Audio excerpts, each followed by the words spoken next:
Ну вот, мы сейчас в прямом эфире. Смотрим, кто подключается. Всем привет. Пока не вижу никого. Так, Татьяна, я переверну камеру, чтобы посмотреть. Ну, эту запись мы запишем, поэтому всем привет, кто в записи смотрит нас. Отлично. Так, у нас получается вот так вот. Пока никого не вижу. Но в любом случае... Подождем еще пару минуточек, наверное, да? Чтобы просто... Да. Угу.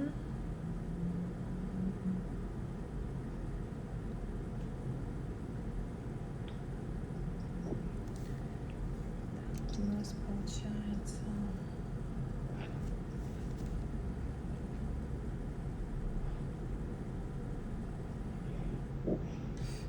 Что-то никого нет. Когда тестировали, прям так люди подключались, а тут не... Да. Ну ладно, то есть как бы сейчас будем смотреть уже. Я, кстати, буду записывать вопросы и потом уже по ходу действия буду задавать тогда. Да? Да, конечно. Сейчас для тех, кто потом будет смотреть в записи, можно что-нибудь сказать, потому что это же записываться будет, да, эфир.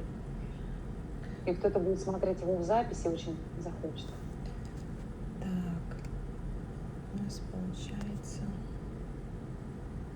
Нужно рассказать для тех, кто будет смотреть в записи, вообще, что у нас за встреча сейчас. Да, в принципе, можно. Давайте я переключу тогда. Так, у нас получается, переключаю.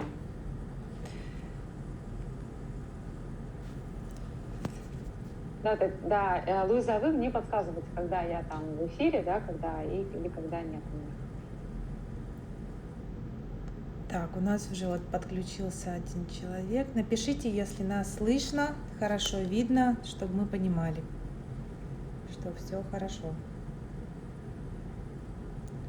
Так, ну, в принципе, мы, наверное, начнем, потому что уже... Или еще пару минуточек подождем. Я хотела что сделать?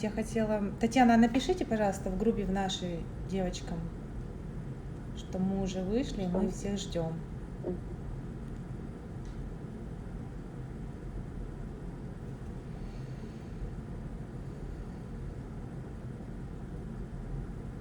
Ну, кратко расскажу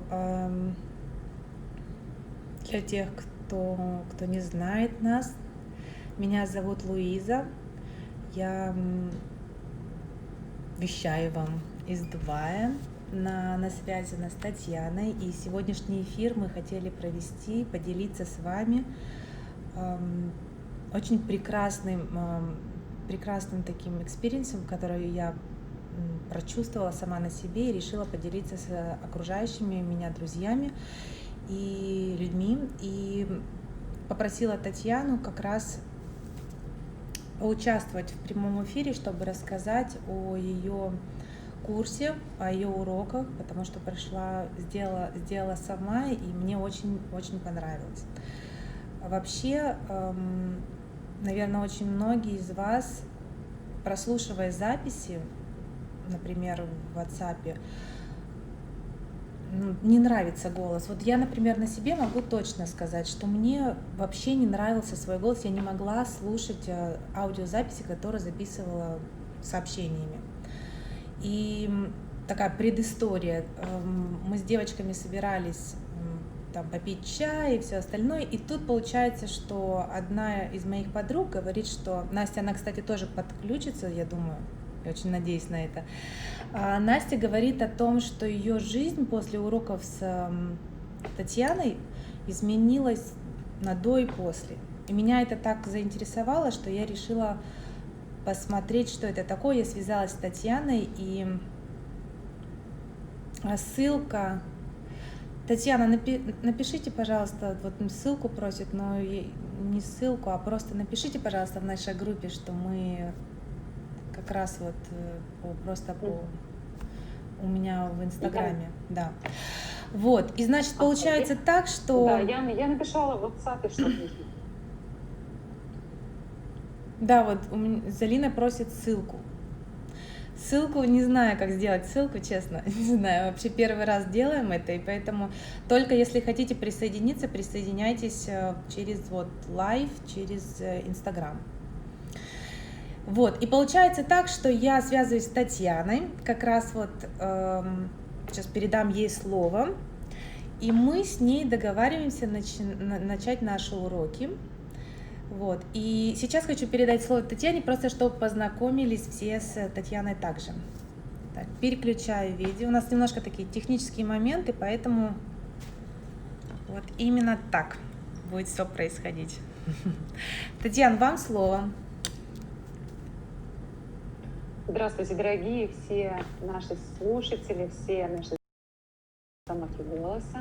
И мне нравится, вот как она назвала, что это не постановка голоса, а именно возрождение голоса. И правда так и называют многие, потому что, наверное, в каждом есть этот прекрасный голос, который у нас живет, да, и мы хотим каждый его как вытащить оттуда, высвободить, чтобы вот он жил и занял свое местечко.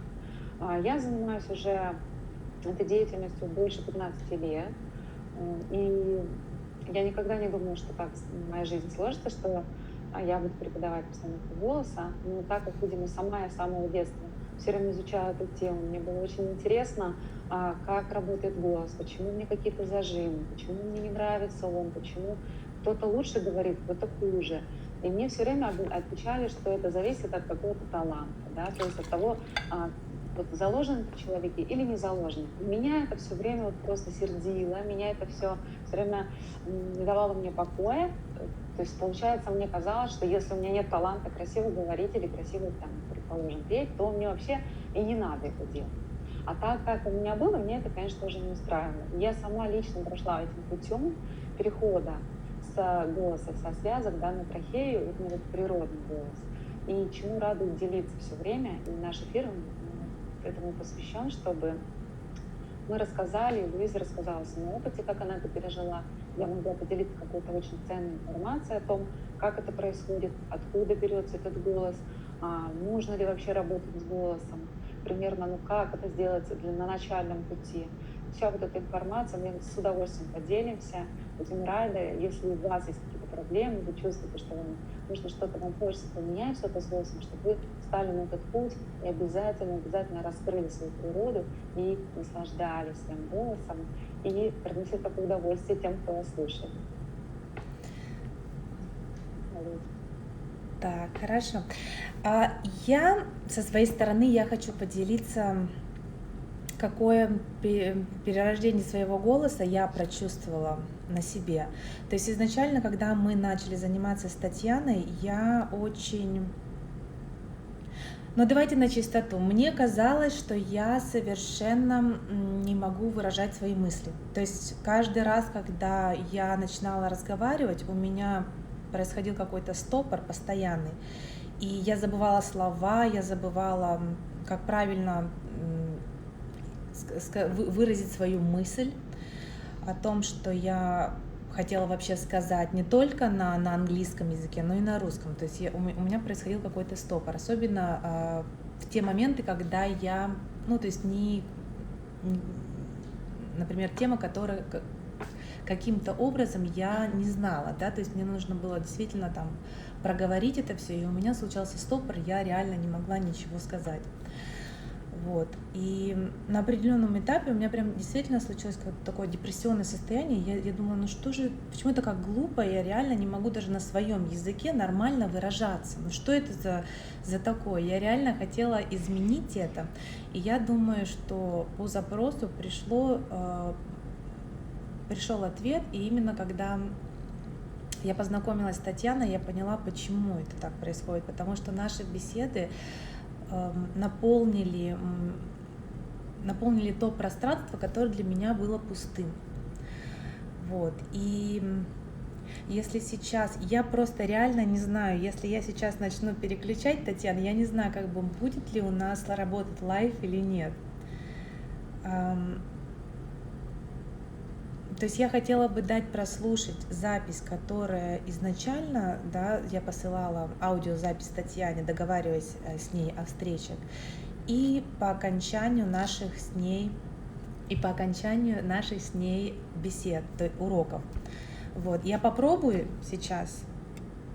Татьяна, вы, кстати, также можете выйти, если есть возможность, выйти в Инстаграм сейчас, просто понять, что у нас не останавливается ли видео, потому что это все у нас вот так вот сейчас.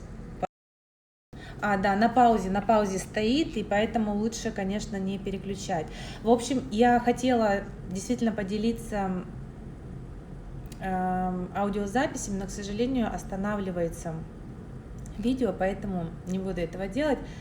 В общем, когда я прослушала те записи, которые я посылала изначально, и по окончанию наших уроков, у меня случился инсайт. Я реально захотела поделиться этим с людьми, которые окружают меня, и те, кто еще не знает о Татьяне, не знает о ее прекрасных уроках и прекрасном курсе «Голос как возрождение себя».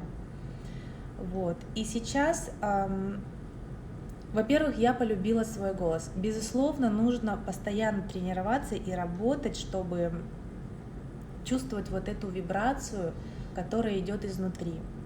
Вот. Но в целом, если действительно есть внутренний посыл открыть вот это внутреннее свою красоту своего голоса, я сейчас предоставляю слово Татьяне, чтобы она как раз рассказала, каким образом ее курсы, ее уроки позволяют вот обратно возвратить эту красоту голоса.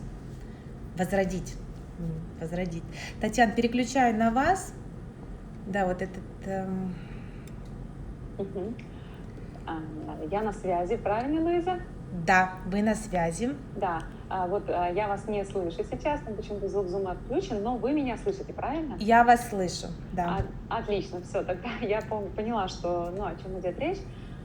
Чем бы я хотела самое главное поделиться с публикой, которая практически ничего не знает о голосе или же немножечко только столкнулись с ним.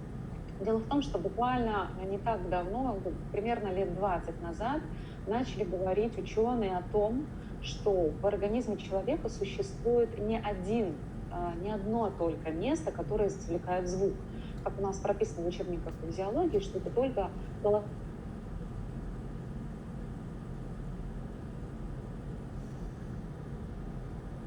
голосовые могут создавать этот звук, это 100%, никто с этим не спорит, но выясняется, что нагрузка на голосовые связки не дает такой эффективности в жизни, как, например, трахея. То есть существует второе место, которое может извлекать звук, это трахея.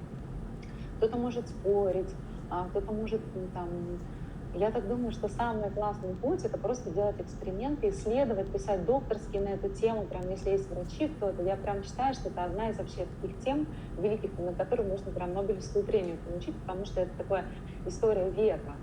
Дело в том, что, в принципе, раньше у людей таких больших проблем-то и не было с голосом. Как-то все жили на природе, ближе к себе, чувствовали вот эти все моменты, да, и особо никто не зажимался, и желания такого даже и не было. Но в результате, возможно, каких-то напряжений, каких-то еще процессов у нас возникли вот эти вот спазмы в голосовых связках, что не очень хорошо сказалось и на нашу психику, и на нашу жизнь. И сейчас, прошу прощения, просто меня чуть-чуть отвлекает, я поэтому чуть задумалась. Так вот, что хочу сказать в первую очередь, друзья. Не только связки извлекают звук, не только связки. Потому что если бы это было бы так, то ни у кого бы не болело бы горло, не было вот этого напряжения, не было бы такого плоского неприятного голоса. И это все не было бы так неприятно, не было бы так дискомфортно человеку просто говорить. Так как речь — это вообще такой естественный процесс, и мы говорим, мы социальные существа, мы поем, мы столько всего много красиво делаем этим инструментом, и в то же время он не должен нам причинять какую-то боль, какое-то нарушение, да, в наших мыслях, в нашей речи, в нашем звуке. Так вот, люди просто утеряли вот эту способность, многие утеряли, не все, конечно, не все, утеряли эту способность, чтобы звук выходил изнутри. Но объяснить это особо никто не мог раньше, потому что мало было это изучено темы, да, мало исследований каких-то было. И вообще не считали это шибко важным вообще копаться туда. Но на практике, например, вот в моем детстве, да, я наблюдала за вокалистами, за певцами, за актерами и видела, что у кого-то вот голос такой прижатенький, напряженный, да, какой-то такой немножко суховатый, может быть, тиховатый такой, у кого-то какой-то хрипловатый, а у кого-то резкий такой, да, сильный, давящий, такой неприятный, у кого-то такой бархатный, приятный, вот такой необычайно глубокий, и этих людей хотят слушать и слушать. И мне, конечно, все это очень интересно было. Мне хотелось, конечно, такой же голос красивый иметь, вот как у вот этих чудесных людей. И только когда я узнала о том, что все-таки у меня тоже он есть, но где-то внутри там трахеи, мне, конечно, захотелось все это достать. И для меня это тоже было большим приятным таким чудом. Ну, было по ощущениям, как будто это чудо. Что вот из этого голоса напряженного, зажатого, как у меня он был, хотя я к нему тогда привыкла, появился вот этот глубокий, бархатный, недавящий, ненавязчивый звук. И я как вокалистка, да, что у меня изменилось в вокале? Я полностью перестала сразу же фальшивить. То есть голос на трахее, он управляется через мозг, не на связке это произвольная группа мышц, то есть мы сами управляем, сжали выше нот, разжали ниже.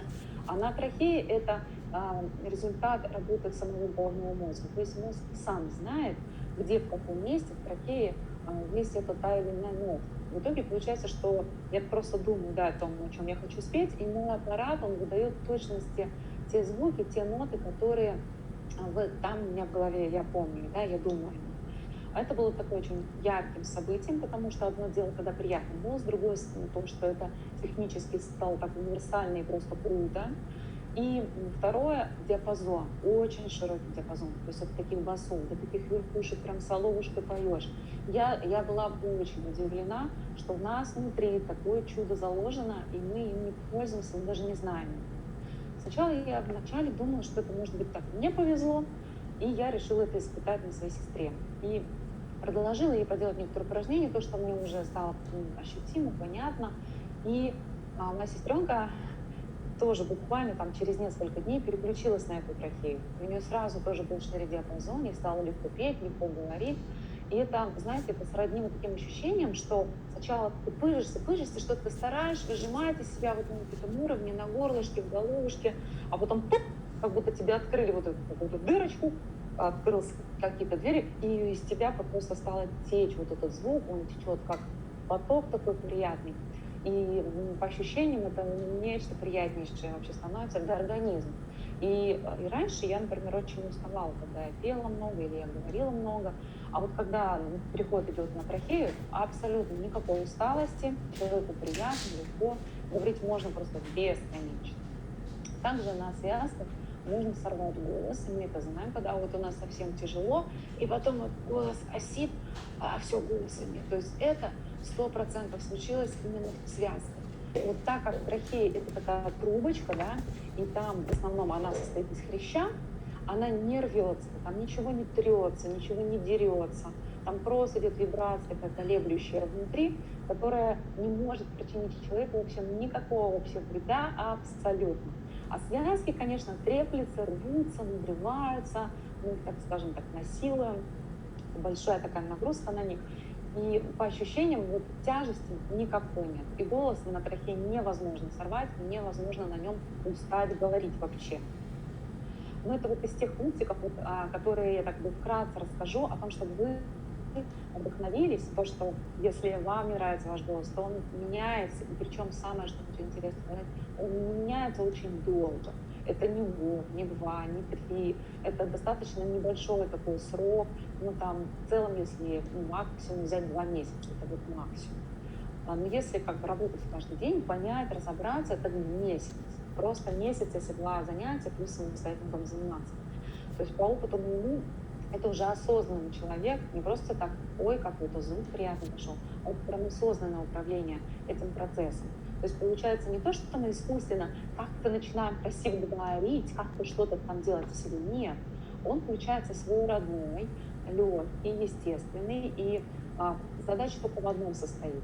Либо я сама расслабляю это горлышко, эти связочки, как это произвольно крутануть, и позволяю этому звуку выходить. Либо я опять зажимаюсь и просто перекрываю этот поток и начинаю говорить на связке. Вот и все. Вот, и я уверена, что даже вот эта уже информация многим уже сделает очень много инсайтов, и вы почувствуете, что так, а вот тут я напрягаюсь, а здесь нет. А вот да, у меня иногда бывает, что вот какой-то красивый голос вдруг вышел, вау, как это было круто, а как это получилось, не знаю, а откуда, вот как будто из глубины, вот обычно все так говорят, да, но управлять этим процессом не могут. Так вот, это абсолютно управляемый процесс, на него нужно просто перейти, включиться уверенно, так, осознанно прочувствовать его и регулировать, как бы просто принять это решение, что он течет изнутри, не позволяет. И все у нас там автоматически все начинается выстраиваться, и интонация, и так далее. Все. Ответить какие-то еще интересные вопросы, может быть, кто-нибудь задает вопросы нам конкретно. Но вопросы пока никто не задает. А вот я хотела бы тоже, чтобы мы одну интересную вещь проговорили по поводу, каким именно образом наш голос и наш мозг connected. То есть у меня было, вот именно из того, что я ранее сказала, у меня было такое состояние, что как будто у меня нет совершенно между моим ртом и моим мозгом какого-то коннекшена, потому что каждый раз, когда вот то, что как раз я сказала, мне не хватало вот именно как будто словарного запаса выдать то, что как раз я думаю в голове у себя. И, Татьяна, вот каким образом как раз вот эта связь между тем, что мы говорим, и тем, что формируется у нас в голове, то есть в нашем мозге? Что самое интересное, что природный голос, он рефлекторный. Это говорит о том, что человек не должен сам вот прямо, тут, знаете, тут такая прям вот идет и искушение, и такая как тайна, и загадка, которую человек должен разгадать, и научиться себе доверять, с одной стороны, да, что вот как это я сейчас расслабляюсь, и голос говорит, что я там думаю. Но самое главное понять, что человеческий речь, что это? Это когда мы думаем, переживаем что-то, да, реагируем на эту мысль, воспоминание или что мы хотим сказать, и наше тело выдает. То есть подумал, пережил, сказал, или подумал, пережил, спел. Если человек переходит на связки, то есть это уже произвольный процесс, когда мы специально сжимаем их и начинаем напрягать. Мы, получается, немножко сбиваем, нарушаем этот процесс естественный, вот этого потока, подумал, пережил, сказал. Как только человек переходит на трахею, он расслабляется. У него прямая связь с мозгом, человек остается только об одном думать, то, что он хочет сказать. Все остальное он как бы расслабить и позволить этому звуку, этой речи производиться самостоятельно. Получается так, что нет вот этих скачков перехода. Сначала рефлекторный процесс, я подумаю, ну, то есть там внутренний такой. А потом я начинаю на себя говорить, как-то напрягаюсь, выжимаю это все. Получается, что вот этот момент мозг концентрирует свое внимание. Но вот это на работе произвольной группы мышц, прям на труде вот это сказать, ртом пошевелить, все вот это напрячь. Потом получается, что теряется немножко мысль, человек опять возвращается, обратно погружается в себя, вспоминает, что он хочет сказать, а опять начинает трудиться, напрягаться и говорить, и говорить. Есть люди, которые достаточно быстро это умеют делать, но если когда речь идет на трахее, этого скачков этих нет. То есть речь такая льется сама изнутри. И только привыкнуть к тому, что оно все успевается. Надо, то есть стараться не думать о каких-то других параллельных вещах. Вы думаете то, что вы хотите сказать, то оно вот вытекает. Но когда человек переходит на связочки, почему еще это обрывается? Чаще всего еще причиной является дыхание, сбой дыхания. Потому что на связках, вот обратите внимание, чаще всего люди, прежде чем сказать, начинают надуваться. То есть надулись, а потом начинают говорить. То есть надулись, а потом начинают говорить. И есть такая иллюзия, что если мы не вдохнем перед тем, как мы начать говорить или петь, то мы не сможем говорить. А это не так. Доказательство этому является, например, смех. Когда человек начинает смеяться, вот этим смешинкам в голову попадает, он тут же начинает смеяться. А смех — это выдох, то есть ха-ха-ха-ха-ха. Идет выдох, и никто в этот момент не переживает. Ой, я не успел вдохнуть, как же я сейчас буду смеяться. Потому что диафрагмальное дыхание, да, вот природное, оно идет на выдох сразу. Когда человек надувается перед тем, как начать сказать, то есть он, да, напрягает всю произвольную группу грудную, реберную, там, да, живот, он все это держит, он в этот момент вообще не расслаблен, он в этот момент в таком напряжении неком находится, который вообще перекрывает вот этот легкий, естественный процесс мышления, выражение эмоций, мысли. Если вы хотите, например, понять, мешает ли вам ваше дыхание для вашего голоса, вы просто должны вспомнить, как вы смеетесь. Вот посмейтесь и сразу вспомните, что такое диафрагмальное дыхание, как нужно жить. То есть вот вы как есть сидите и сразу начинаете говорить, да, потом у вас организм расслабляется, когда закончился воздух, диафрагма немножко падает, сама закачивает воздух, нам не нужно никаких усилий, и получается, что звукоизвлечение плюс выдох, да, они становятся такими легкими, естественными, рефлекторными. То есть речь это как команда дыхания и команда по свободе звука. При вот этом расслаблении, когда мы ничего не напрягаем здесь было, что мы не надуваемся, у нас включаются вот эти все процессы сами в организме и начинают работать на нас, для нас, с такой легкостью. Но нам же вечно хочется что-то напрячься, мы же такие трудяги, мы же такие ответственные, мы сейчас надуюсь, а теперь буду говорить. И вот и начинается такой сбой, такое недоверие себе, мозг вообще в панике, что сейчас происходит, зачем мы сейчас задохнули. Потому что, кстати, вот этот вдох, это дыхание можно назвать как дыхание страха. Когда человек пугается, он обычно так и делает. Вдыхает и задерживает выдох. По сути, у нас в речи, вот когда так дышит, это и происходит. То есть надувается человек такой, и не дает себе выдохнуть, спазмирует связки, потихонечку начинает сдуваться. Потом опять надулся и сдувается. Вообще вот это дыхание очень вредно.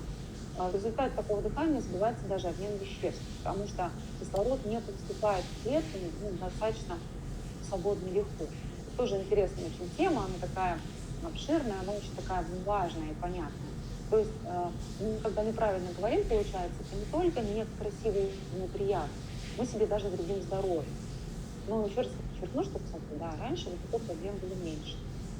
Возможно, вот вы, как вы думаете, зачем мы так стали зажато говорить, большинство людей, да? Вот, например, что обычно вам вот мешает, почему вы начинаете так зажиматься, по ощущениям, может быть, поделитесь?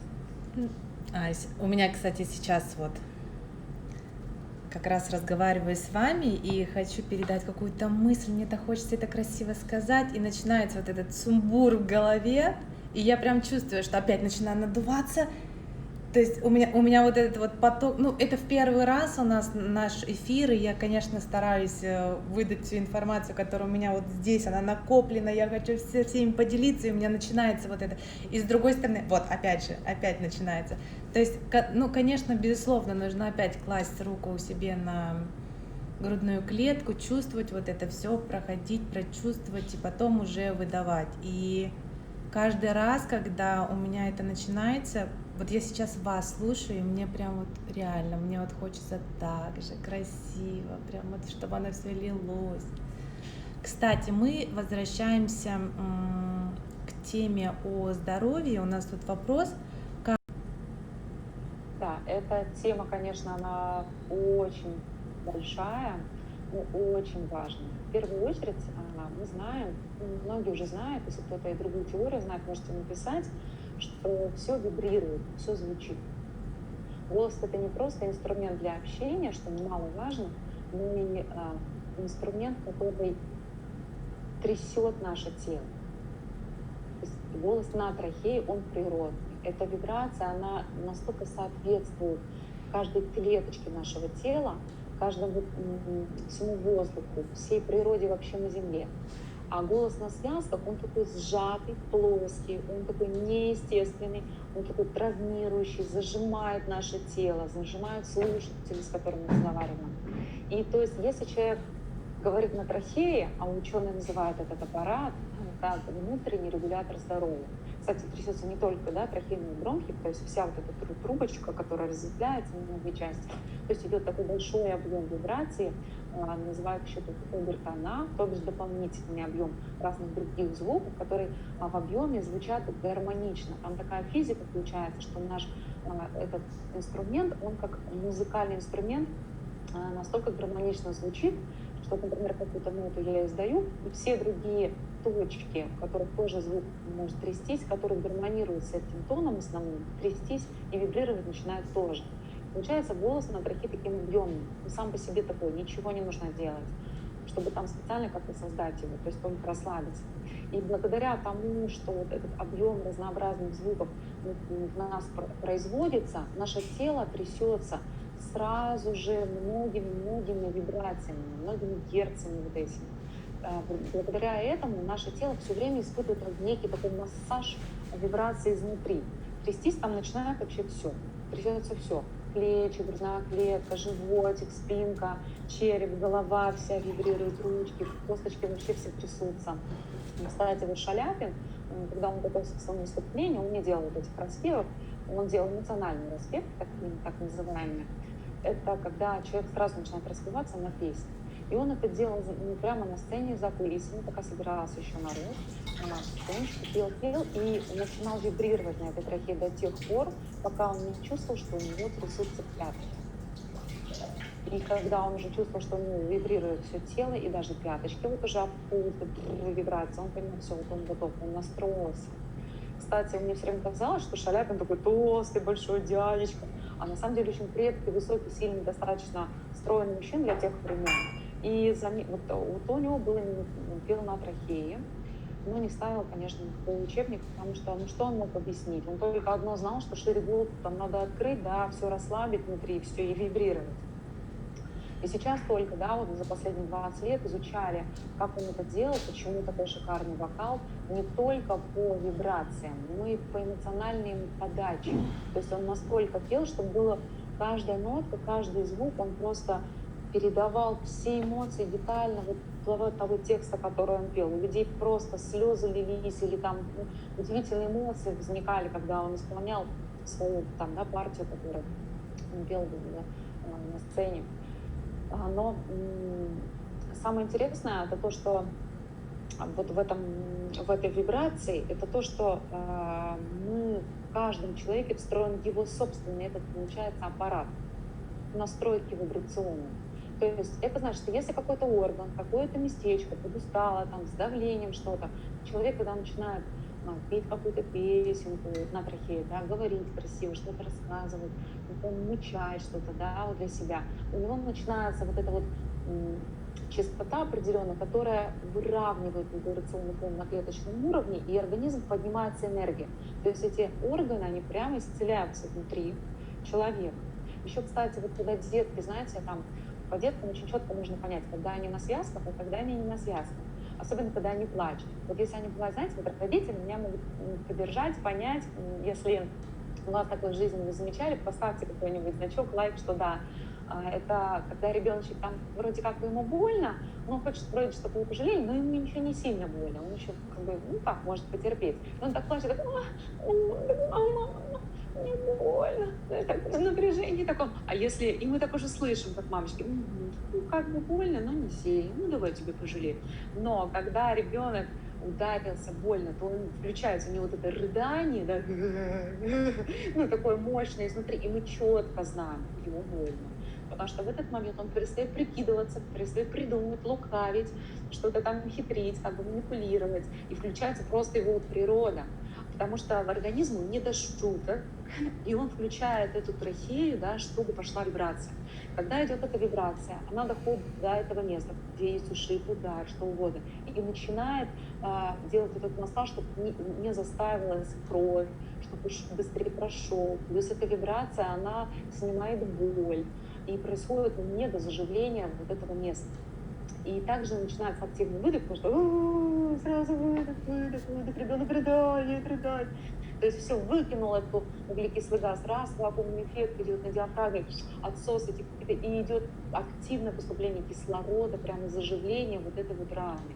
То есть ребенок так покричав, поплакав, да, порыдав, он просто сам исцеляется. И некоторые родители говорят, не плачь, никогда не плачь, терпи. Вот это против природы. Если, например, вы стесняетесь, чтобы там прям проорался, да, чтобы нормально он поплакал, хотя бы пусть он дышит.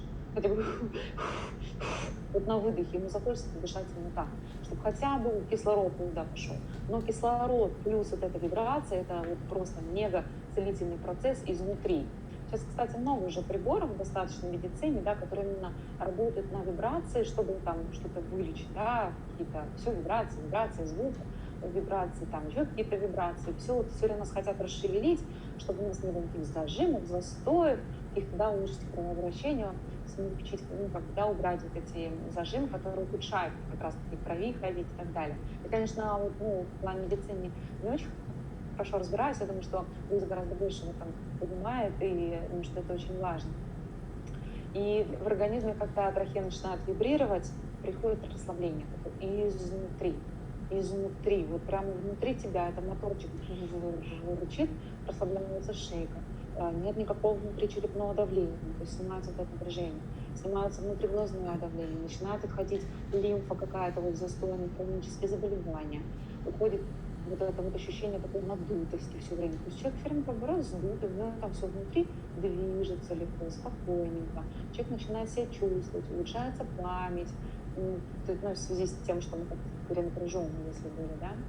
То есть как только перекрывается вот это горлышко и находится в неком постоянном напряжении, когда человек говорит, он массу себе делает таких проблем. Ухудшается кровоток, отток крови из головного мозга, из глаза, из носика, отовсюду. Также это так зажимается щитовидная железа, может хуже работать. То есть это масса проблем, которые могут быть. Я даже знаю, что на связках есть где-то больше 50 заболеваний разного рода. И фониатор такой врач есть, который лечит эти все проблемы. Но в данный момент, вот мне говорили фониаторы, что какой-то прогрессии вообще растет количество людей, у которых проблемы на связках. И это уже, они просто физически уже не успевают их лечить и не понимают, что вообще делать с этим.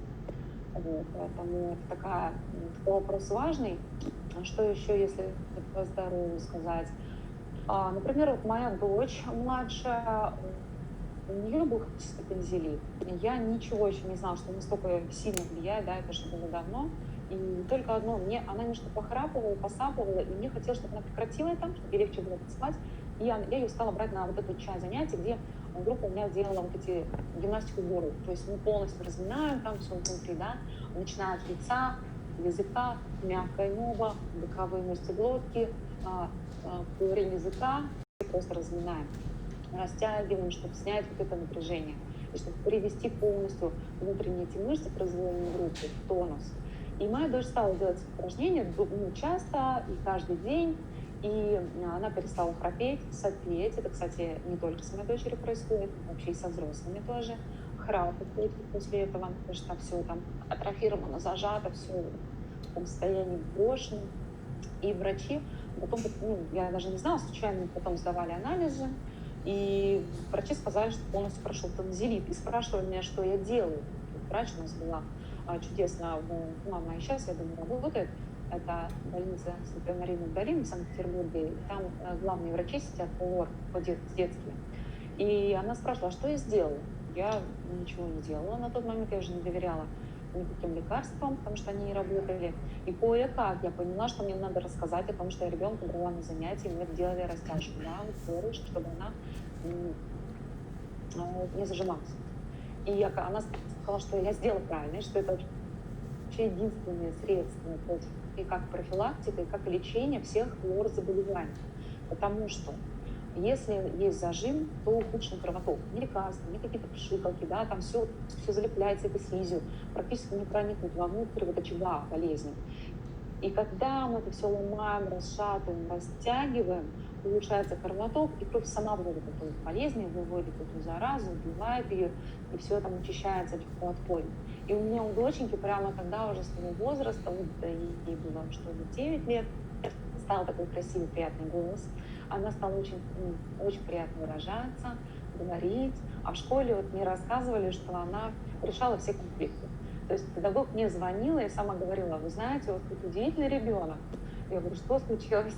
И она говорит: вы знаете, ко мне никто из детей не подходит решать конфликты, все идут к ней. И происходит это примерно так. То есть ребята подходит, какая-нибудь девочка обиженная, и говорит: Соня, мне там вот этот вот мальчик там обидел. она зовет этого мальчика, и он красивым бархатным говорит: ну, Вася, ну что случилось? Ну зачем ты это делаешь? Машенька такая стоит, Вася сразу говорит: Вася все понял. И она говорит: ну попроси прощения, Маша.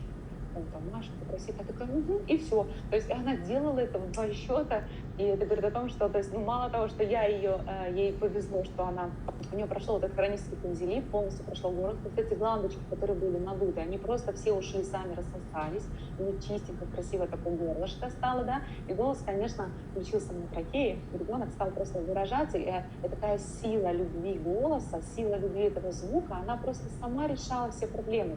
Просто сам голос, он уже способен решать многие конфликты, решать многие моменты, которые мы как бы думаем, что нам нужно подобрать слова, мы как бы думаем, что нам нужно особо как-то надавить, может быть, там, да, на человека, если он уже не слышит, там, особенно родители, делать на детей. Нет, нет, природный голос, он сам по себе настолько драгоценен и такую имеет силу, что слушатель, он автоматически, ему хочется слушать такой голос, ему хочется принимать информацию, которая сказана в таком вот, как мы скажем, соусе, да, что это приятно съесть, приятно это услышать, приятно это переварить, приятно это признать, если это здравая мысль, которую произносит человек.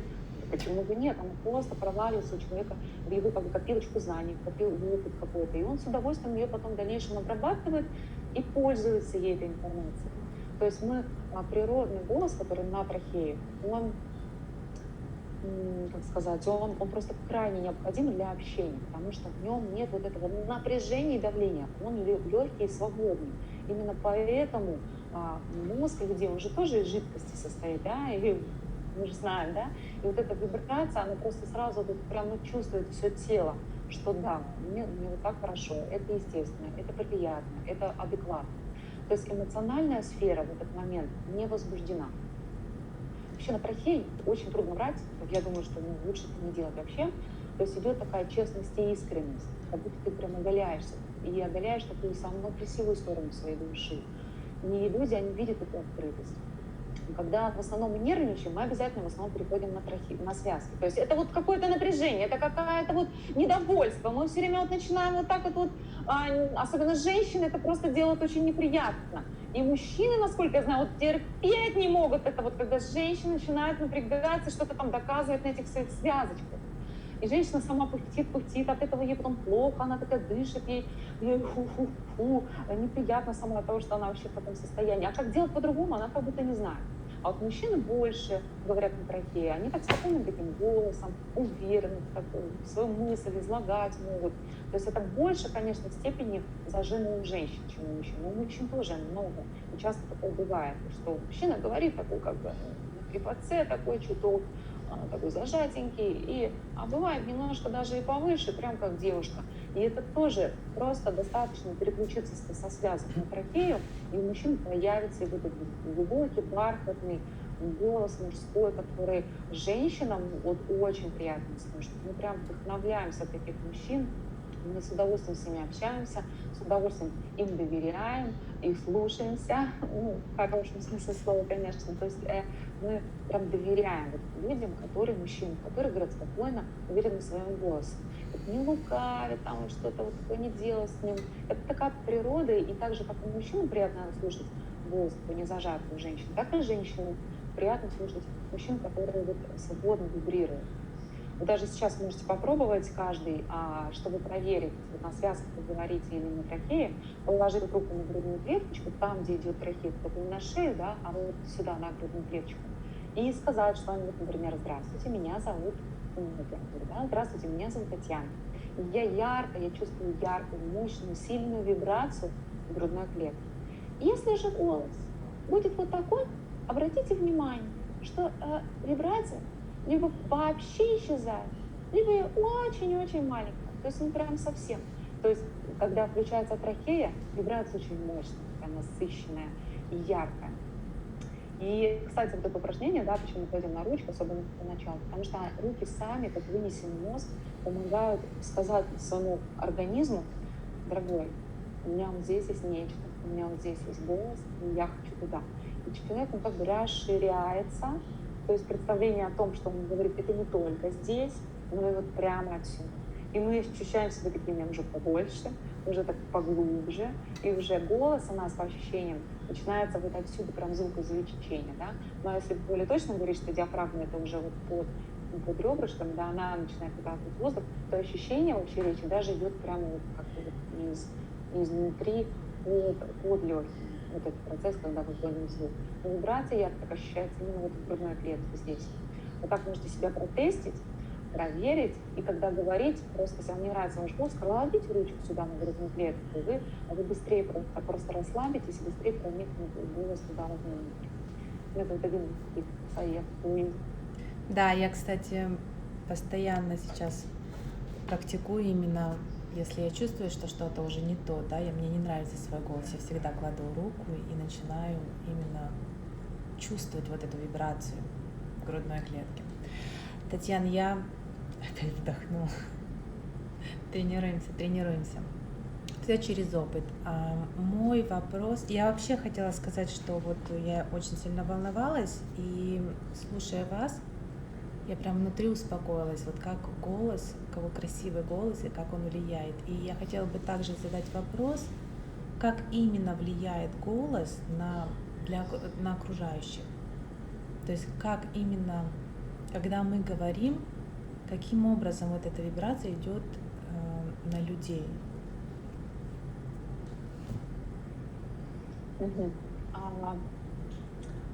Вообще вот мы же уже мысли не читаем, да?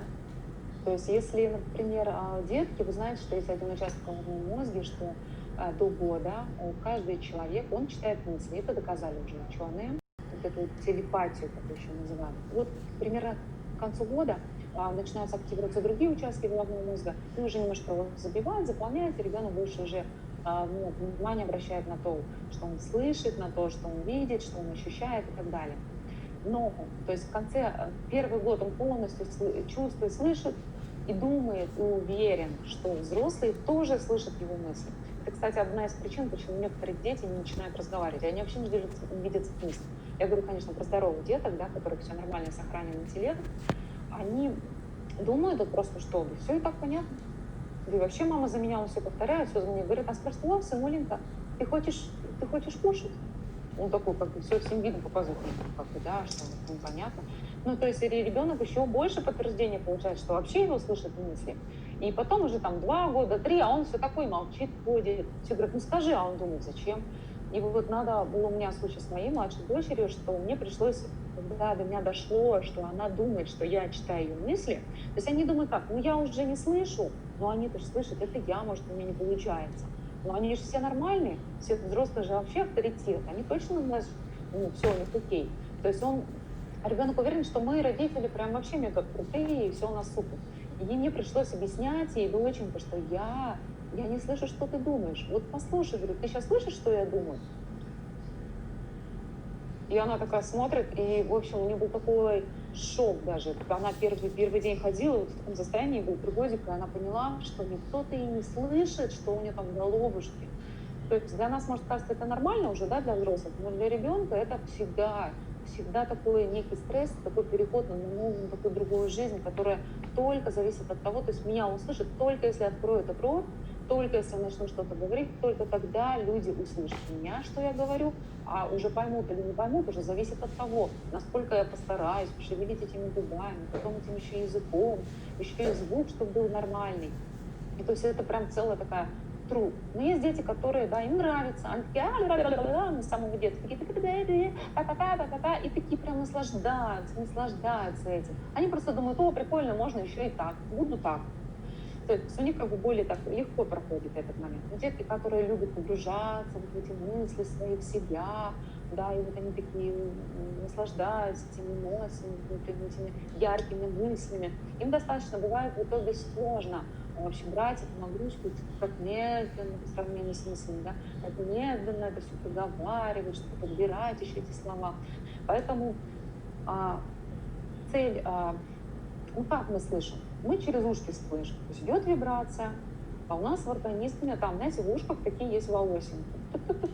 Их очень-очень много. Они все разного размера, толщины, длины и так далее. И каждая волосинка создана так, чтобы именно определенная частота, то есть высота ноты, да, или там что-то, она ее только заденет, и она затрясется. То есть это какая-то определенная нота трясет только эту волосинку, и она трясется. Внизу, когда она щекотит как бы там эту поверхность, идет такая как бы щекотка, и делает импульс уже электрический, да, электрончики побежали в мозг и пум, ударили какой-то участок головного мозга.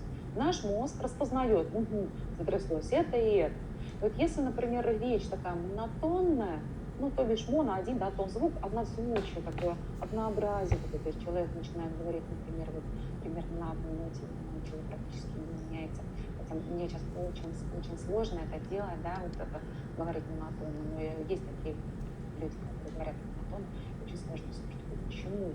Потому что нот очень мало, и получается, что в одно и то же местечко пум-пум-пум-пум, и мозг не активен. То есть мы звуком включаем внимание зрителя. Мы прям стимулируем его, вот эти электрончики бьют по мозгу. Если это только один звук, то все, он только один участочек бьет.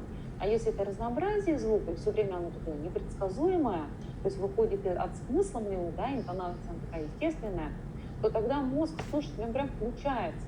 Мы прям его заводим, чтобы он думал. И не потому он такой молодец, так скажем, такой слушатель хороший, а просто в речь, когда звук, интонация, она просто внимание его и включает. И, в принципе, здесь ничего такого сверхъестественного и нет. Не потому, что вы там супер красивые или как-то приятно пахнете или одеты как-то. То есть звук, он сам по себе делает эту работу в мозгах людей. То есть очень важно, чтобы речь была такая интересная, природная, такая живая, чтобы тело человека, да, его мозг, он прям с легкостью, ему было приятно слушать это, да, и взаимодействовать с вами. То есть, ну вот я надеюсь, я ответила на вопрос, вы еще какие-то моменты хотели уточнить? Да, я просто в очередной раз просто слушаю, наслаждаюсь вашим голосом. Мне кажется, вы прям созданы, чтобы быть телеведущей, потому что даже смотря на вас, реально вот прям хочется слушать, и время идет незаметно. Вот. И, наверное, я хотела бы, может быть, будет здорово, если мы поделимся, то есть вы поделитесь, и я тоже послушаю, может быть, какие-то упражнения, которые позволят, если, допустим, есть какие-то проблемы, да, там, допустим, мимика лица или что-то такое тоже, может быть, не нравится, или хотят что-то изменить, упражнения, которые помогут как раз перестроить. Или хотя бы начальные какие-то маленькие моменты, ну, то есть как упражнения, которые помогут как раз там, допустим, мимику лица изменить. Или какие-то складочки, допустим, здесь, которые не нравятся. Мы просто с вами проделали, я почему это говорю, я знаю, что очень много упражнений, которые мы с вами проделали, они помогают как раз даже улучшить тонус, мышечный тонус лица. И если есть, может быть, есть какая-то возможность поделиться такими прям маленькими моментиками. Да, Луиза, конечно. На самом деле, вроде казалось бы, просто голос, да, но так как голос — это участие и лицевых мышц, и челюстных мышц, и вот этой шейки, горлышка, да, и внутри вот эти все процессы, диафрагмы, которые прицеплены мышцы пресса, и к диафрагме также прицеплены внутренние органы. И когда она, например, поднимается, да, вот на смехе, на выдохе, она прокачивает прям все внутренние органы. Получается, голос, он как такой центр, да, который соединяет сразу просто массу процессов, что сверху, там, да, что снизу. Но и не только, да. И что здесь может помешать этому голосу? Это, конечно, зажимы напряжения. Например, в области произвольной группы мышц, то есть это той области, которые сами управляем, ручки, например, ножки, там, лицо, язык, далее там внутренние вот эти мышцы и связочки тоже туда относятся, мы несем за них ответственность. То есть, если я, например, вдруг как-то в жизни мне не повезло, типа там, да, и я такая вся напряглась, и губочки-то у меня так вот зажались, и я вот как бы недовольна всем этим на свете, чем-то, да, отпускать, ну, как бы, я не несу какую-то ответственность, все. То есть это даже напряжение где-то в губах, где-то здесь, еще где-то, оно все равно, знаете, где-то что-то отпечатывается у нас в этих мышцах, когда застой такой происходит. И вот эти уже зажимы, они уже не дают легкости того, чтобы здесь все расслабить. Поэтому нужно прям разминать, ну прям все-все-все разрабатывать, да, чтобы было легко. Но это, конечно, губки, да, можно делать такое упражнение. Он называется утенок или вот поцелуй, вот это тянетесь, поцелуй, и потом улыбнитесь. Тянетесь, поцелуй, и потом улыбнитесь. И вот так делайте до тех пор, пока у вас все тут не загорит, не заболит, да. Потому что вот это упражнение, оно еще подтягивает вот эту часть лица и включает эти мышцы в тонус. То есть растяжечка. Сюда потянули, здесь напрягли, растянули. И получается, когда мы мышцы вот эти ослабленные жмем, чуть-чуть, включились как в таком тонусе, и вот они держатся. Также, если они, например, перенапряжены, спазмированы где-то, мы тоже их растягиваем, разминаем, они также входят в тонус, и сразу же все расслабляется. Да? Естественно, омолаживается личка, и личка расслабляется, переключается уже нагрузка, да, речи и голоса в трахею, да, а дикция, вот эти согласные выпадки наши, это язычок и губки. То есть все начинает более свободно работать. Также, конечно, нужно прокачивать язык. Вроде, казалось бы, лежит он там себе и пусть лежит, но нет. Если мы не занимаемся с ним побольше, особенно если кто-то у логопедов занимался или там в молодости работал над своей речью, все, это никогда не забудется. Просто вырастают нейронные связи на координацию, да, этих определенных процессов, то человек не забывает, он потом так и продолжает. Но если вы никогда не занимались, никогда не поздно это делать. Почему? Потому что если язык такой слабенький, кисельком, не проработанными, ни боковые мышцы, ни кончик, ни серединка, ни корень, то речи начинает как бы помогать челюсть. Получается, например, я сейчас покажу, это будет дефект. Дефект в речи, да? На-на-на. На-на-на. Вот это дефект. Казалось бы, вы слышите четко звук на, да? Не, да? Все, вот он есть. Но на самом деле этот звук должен производиться не за счет челюстных, да, мышц, на-на-на, а за счет только языка. На-на-на. На-на-на-на-на-на-на-на-на-на-на.